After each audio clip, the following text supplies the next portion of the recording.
अहनबदा हक्सल की पाउदा मियंग तामिरब सुंगु तरामना ओक्सरी अखोगी ब्रेन सेल सिंगना मखोगी थबक मौंग चुमना पांगथोकनबगीदमक एनर्जी यामना मथौ ताइ अखोगी ब्रेन सेल सिंगना ईगी खुथांगदगी एनर्जी लौबा ngami अखोगी ई असी आर्टरी सिंगी खुथांगदा ब्रेन दा यौई अमसुंग ब्रेन सेल सिंगदा ऑक्सीजन अमसुंग न्यूट्रिएंट सिंग पी करिगुमा मरम अमा हेक्तदगी अखोगी ब्रेन सेल सिंगदा ईगी सप्लाई थिंगिबा नत्रगा सप्लाई तौद्रबदी अखोगी ब्रेन सेल सिंगदा अमांग अता थोई ब्रेन सेल सिंग असी सीबगी कंडीशन असिबु ब्रेन स्ट्रोक हाइना कौई मरुअबा ब्रेन स्ट्रोक मखल अनि लै मखोइसिंग अदुदी इस्केमिक स्ट्रोक अमसुंग हेमोरेजिक स्ट्रोक नि अहानबदा इस्केमिक स्ट्रोक की मरमदा खंगमिनसी इस्केमिक स्ट्रोक हाबिसी प्लेग नत्रगा ब्लड क्लॉट ना मरम ओइदना ब्रेन आर्टरी ब्लॉक तौबा ब्रेन स्ट्रोक मखल अमनी ब्रेन की सरुक अदुदा ईगी सप्लाई थिंगिबदगी ऑक्सीजन अमसुंग न्यूट्रिएंट सिंग वाटपना मरम ओइदुना ब्रेन सेल सिंग सीबा हुई इस्केमिक स्ट्रोक मखल अनि लै अहानबदा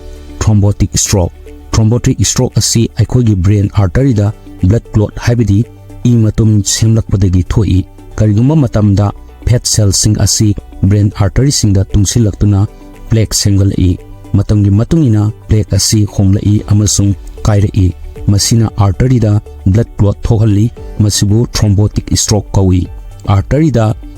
प्लेक सेमगलकपा असिबु एथेरोस्क्लेरोसिस कौई मरम अदुना thrombotic stroke पु एथेरोस्क्लेरोसिस कौई अनिसुबदा embolic stroke करिगुमा मतमदा हक्सांगी सरुक अमे हेक्तदा अखोगी हार्ट नत्रगा अखोगी हक्सांगी अचौबा आर्टरी अमे हेक्तदा ब्लड क्लॉट सेंगलकपा याय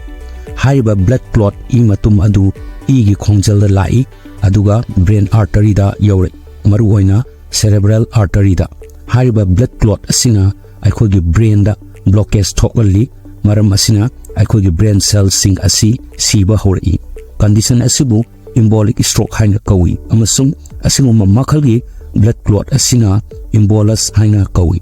मथंगदना अनिसुबा मखलगी स्ट्रोक hemorrhagic stroke की मरमदा येंगसी hemorrhagic stroke हाइबसी अखोगी ब्रेन की मनुंगदा लैबा ब्लड वेसल सिंग कायरकपगी कंडीशन अमनी मसिना मरम ओइदुना अखोगी ब्रेन दा ई थोई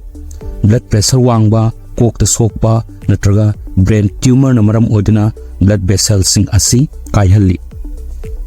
ई थोकपा असी ब्रेन टिश्यू नत्रगा अखोगी ब्रेन की प्रोटेक्टिव कवरिंग दा थोई करिगुंबा ब्रेन टिश्यू दा ई थोकपा तारबदी ब्रेन सेल सिंग अदु ऑक्सीजन वाटपना मरम ओइदुना सीबा हौई मसिगी कंडीशन असिबु intracerebral hemorrhages कौई करिगुंबा ब्रेन दा ई थोकलबदी ब्रेन कवरिंग अदु ई यावना मरम ओइदुना पोंखलाई मसिना मरम ओइदुना ब्रेन सेल सिंग दा प्रेशर थुकाइबना मरम ओइदुना ब्रेन सेल सिंग शिहल्ली कंडीशन असिबु subarachnoid hemorrhages कौई